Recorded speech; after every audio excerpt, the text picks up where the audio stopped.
In 1975, 4 young Londoners were fighting to become rock stars, but they were on the verge of collapse.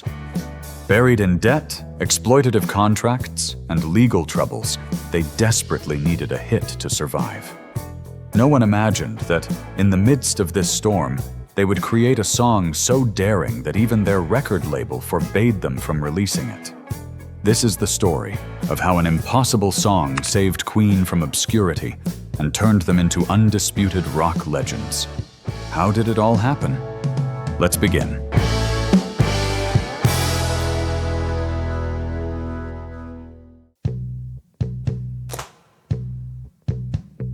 Farrokh Bulsara was born on September 5, 1946, in Stone Town, Zanzibar, then a British colony in the Indian Ocean. He spent his childhood between Africa and India, where he attended the prestigious St. Peter's School in Panchgani. There, he stood out for his remarkable ear for music and his natural talent at the piano, an instrument he began learning at the age of 7. It was at this school that one of Farrokh's teachers, unable to pronounce his name correctly, began calling him Freddie. Young Bulsara could not have imagined the impact that nickname would have later in his life. But the Zanzibar Revolution broke out in 1964, forcing his family to leave everything behind and emigrate to the United Kingdom. That sudden change of continent, language, and culture left a deep mark on Farrokh, one that would later be reflected in the way he approached performing and creating music. Once in England, Farrokh felt the need to reinvent himself. He wanted to stand out, forge an artistic identity of his own, and reflect his increasingly bold and flamboyant personality. Then he remembered the nickname a teacher had given him years earlier at school. Freddie. It sounded natural, distinctive, and full of character, so he did not hesitate for a moment. From then on, the world would know him as Freddie. And so, Freddie immersed himself completely in the sound defining the new era: rock. He admired Hendrix, Zeppelin, and the entire psychedelic revolution electrifying London. By the late 60s, the music scene was small, almost like a family. Musicians crossed paths in pubs and basements where every riff could change everything. There, amid that exhilarating chaos, Freddie was about to meet the group that would mark the beginning of his true story. In 1970, London was a hotbed of creativity. In the pubs and clubs, bands were blending psychedelic rock, blues, and a healthy dose of experimentation. Among them was Smile, featuring guitarist Brian May and drummer Roger Taylor. But just as they were beginning to attract attention on the local scene, their singer, Tim Staffel, decided to leave and pursue his own path. This put the band on hold. But it also opened a door that would change the history of rock. It was at this point that Freddie Bulsara, a reserved and eccentric young man with a magnetic personality, entered the picture. He already knew Smile well. His own band, Wreckage, had shared the stage with them, and he had also been a classmate of Tim Staffel, the singer who had just left the group. When Freddie heard about Staffel's departure, he did not hesitate to approach Brian and Roger. He told them about his vision and his desire to take rock beyond the music, turning it into a complete spectacle. They listened and realized that this young man possessed something different, a unique energy they could not let slip away. His arrival therefore felt natural, even inevitable, and with him came a complete transformation. A new sound, a new image, and a new name.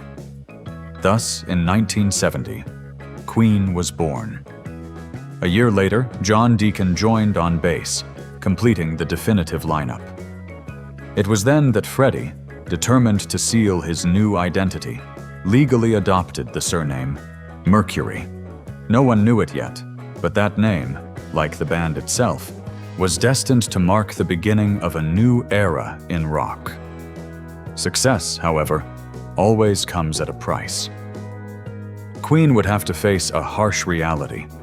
Earning a place in the music industry would be no easy task, as we are about to see. From the very beginning, Queen was a different kind of band, not only because of its sound, but also because of its members. Each of them had a strong academic or professional background. Freddie had graduated in graphic design. Brian May held degrees in physics and astronomy. Roger Taylor studied dentistry and biology.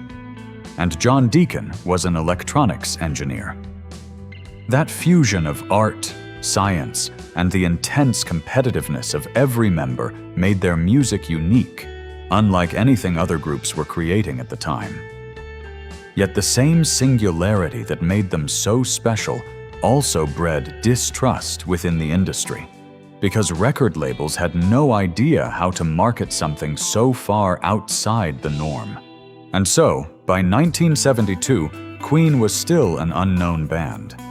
They played in bars and universities before a handful of curious onlookers. At Bedford College, for example, barely 6 people heard them perform. Their ambition, however, knew no limits. They dreamed of filling stadiums, but they were trapped in a London scene saturated with bands that all sounded alike. Their first major break came when they signed with Trident Studios, an up-and-coming company that not only recorded artists, but also gave them access to its modern facilities. It seemed like a dream come true, but unfortunately they had missed the fine print. The contract contained such exploitative clauses that it would cause them enormous problems, as we will see later. That same year, David Bowie launched his Ziggy Stardust tour, becoming a character who defied the conventions of rock. Freddie was fascinated when he saw him and understood that the future lay in creating a complete spectacle. His training in art and design merged with his theatrical instincts, and Queen began to imagine the stage as a temple where music and image fused into a single aesthetic cry. From that vision came their first albums, Queen and Queen 2.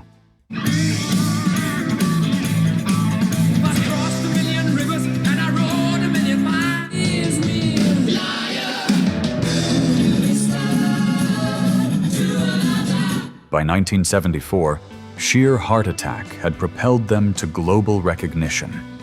Killer Queen climbed the charts on both sides of the Atlantic, and critics began to describe them as a different kind of band, one that blended opera, irony, and elegance with the power of rock. She keeps motion, though.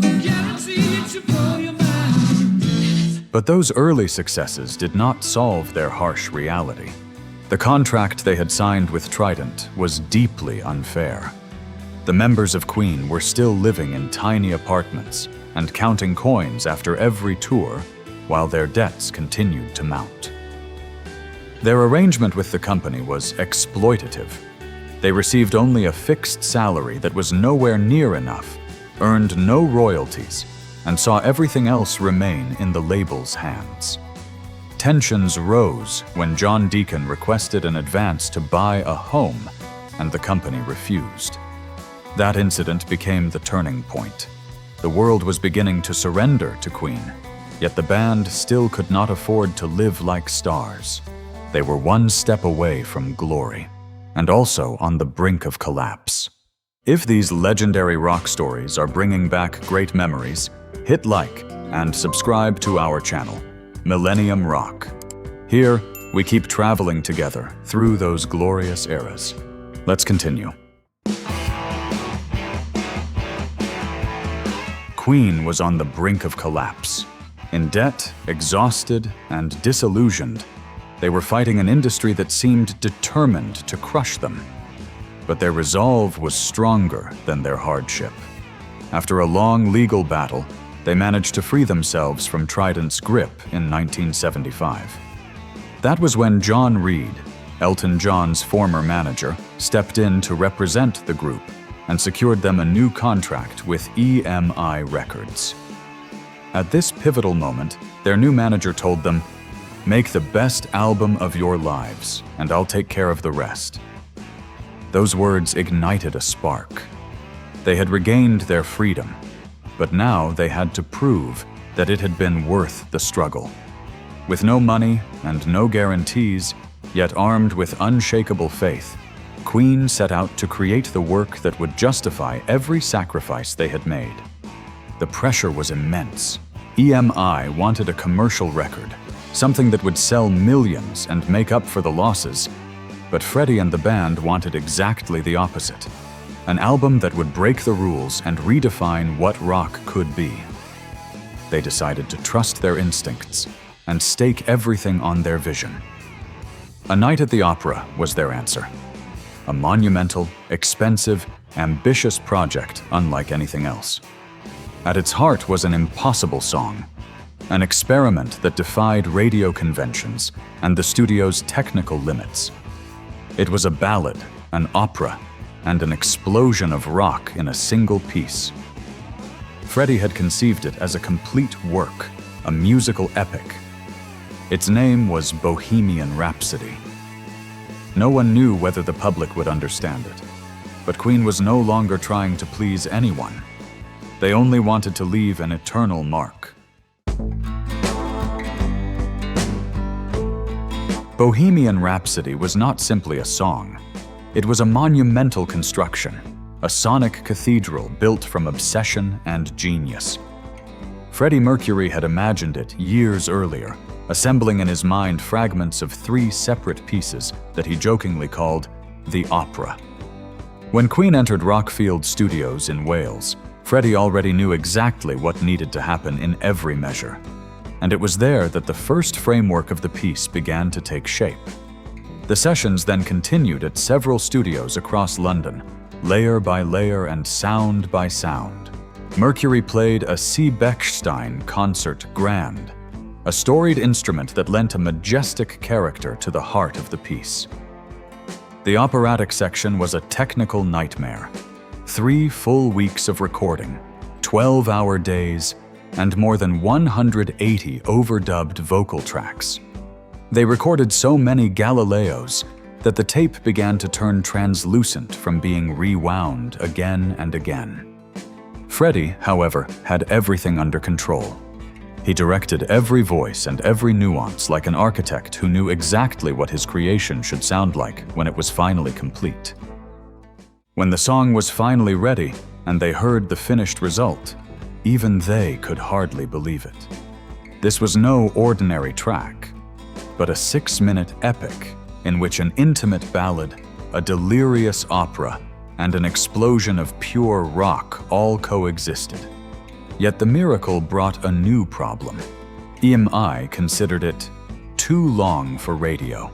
The label demanded that they shorten it and make it more marketable, warning that otherwise it would not promote the song to radio stations. Queen refused. After so many hours, so much devotion, and so much madness, they were not about to mutilate their creation. All of it or nothing, they said, in an act of faith, pride, and art. Then an unexpected ally emerged. Kenny Everett, a popular British radio DJ and personal friend of the band. EMI gave him a promotional copy of the song with a clear warning: do not play it on the air. But when Kenny heard Bohemian Rhapsody, he was so captivated that he could not resist. He broke the rules and played it not once or twice, but 14 times in a single weekend. The public went wild.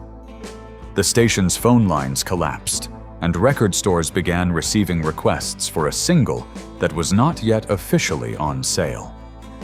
The song crossed the Atlantic before its release, unleashing an unstoppable wave. Within days, Bohemian Rhapsody had become a cultural phenomenon, and Queen had become immortal.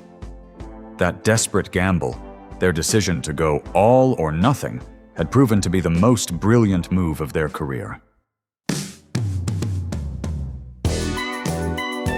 By Christmas 1975, Bohemian Rhapsody stood at the very top of the world.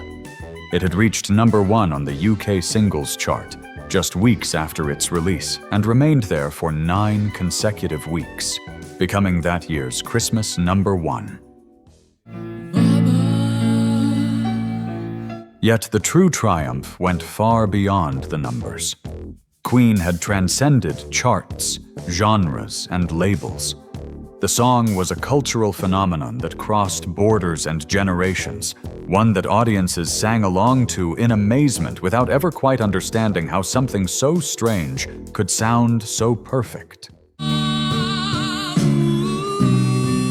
4 young Londoners, who not long before had slept in tiny rooms and counted coins to buy food, had conquered the planet with a work born of risk, talent, and sheer will. Even so, Queen's success was about to rise to another level, propelled by an idea as practical as it was revolutionary. Exhausted by touring and lacking the time and resources for television appearances, they faced a dilemma when Top of the Pops, the United Kingdom's most influential music program, invited them to perform Bohemian Rhapsody live. The band could not appear because they were on tour and their schedule was completely full. At that moment, however, they had a revolutionary idea. Instead of appearing in person, they would film a little movie to represent the song. It was a practical decision, but it became a historic one.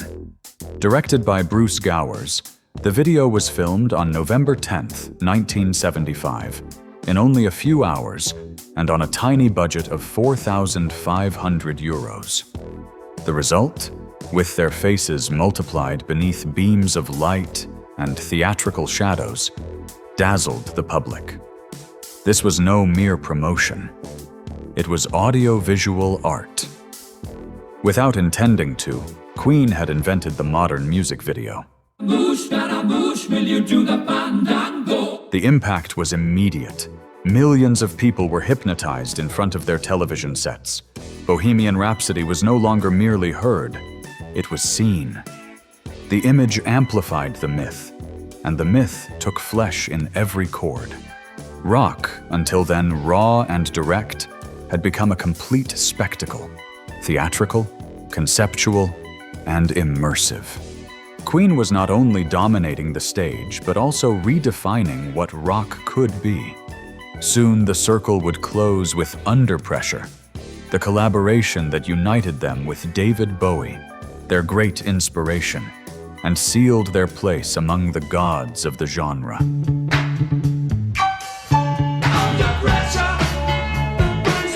The whole world looked upward, and there at the summit, with crown and cape billowing, Queen reigned. Freed from debt and guided by an artistic vision as clear as it was ambitious, Queen did what every monarch must do. They ruled their kingdom. From the late 70s onward, a flood of immortal anthems cemented their global dominance. We Are the Champions became the universal song of victory, while We Will Rock You, that hypnotic combination of hand claps, stomping feet, and guitars, became the heartbeat of entire stadiums for decades. We are the champions. We will.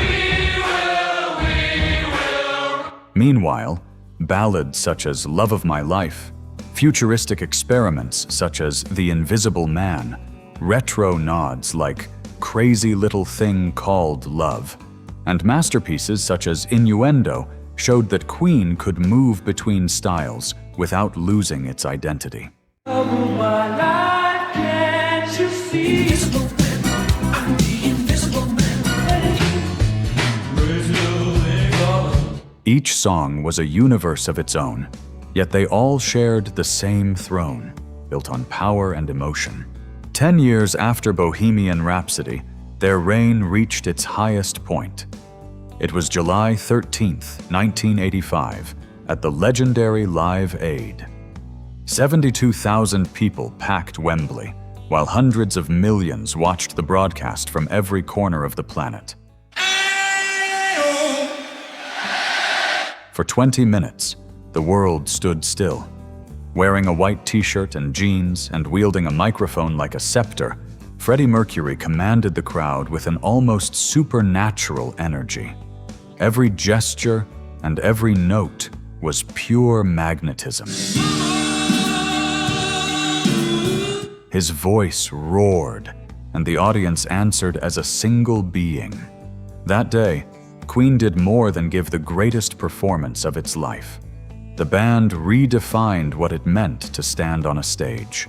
The future seemed infinite, and their crown shone brighter than ever. Now tell me, what did you feel the first time you heard Bohemian Rhapsody? Do you remember where you were and who you were with? Share your story in the comments. We read them all. When Freddie Mercury was diagnosed HIV positive in 1987, he chose to face life as he always had, with art, passion, and courage. He knew that time was a silent enemy, but he refused to let it stop him. Instead of surrendering, he poured all his energy into music. Every studio session became an act of resistance, and every note a declaration of life. Although his body was growing weaker, his voice still struck like lightning. In the videos from those years, makeup and black and white photography were used to conceal his decline. But his inner fire remained intact. The Show Must Go On was not merely a song. It was his epitaph, his way of telling the world that art, like life, had to continue, even when the artist could no longer do so. Freddie died on November 24, 1991. The impact was devastating. The entire world mourned the loss of the last great frontman, and the void he left still echoes through the heart of rock. Yet his spirit did not fade. Bohemian Rhapsody, as if his soul refused to depart, climbed the charts once more and again reached #1 in the United Kingdom, 16 years after its original release. In the United States, an unexpected phenomenon brought the song back into the public consciousness. The car scene in Wayne's World, 1992. Mike Myers insisted on using Bohemian Rhapsody despite the studio's objections. It wanted a Guns N' Roses song instead. His persistence paid off. The scene became iconic, reignited interest in Queen, and carried the track to #2 on the Billboard Hot 100. For a second time, an entire generation surrendered to Freddie's spell. On April 20th, 1992, the Freddie Mercury tribute concert brought the biggest names in music together at Wembley to honor him. It was more than a tribute. It was a universal farewell, a chorus of thousands of voices celebrating his legacy. Since then, every new generation that discovers Queen has fallen under the timeless magnetism of his voice. Bohemian Rhapsody remains the gateway to his universe, the impossible song that defied the rules of time and genre. Freddie Mercury is gone, but his echo continues to travel, illuminating souls with every chord. Because the show, as he said, must go on, and through music, it does and always will. Curiously, while Queen was rising to the summit on the strength of an impossible gamble, elsewhere in the world another band was fighting to survive, until a new singer with an exotic voice and a new song changed the band's destiny forever. Click now and join me as we discover the incredible story of Shocking Blue and the song that turned them into rock legends. I'll see you there, my fellow rock fan.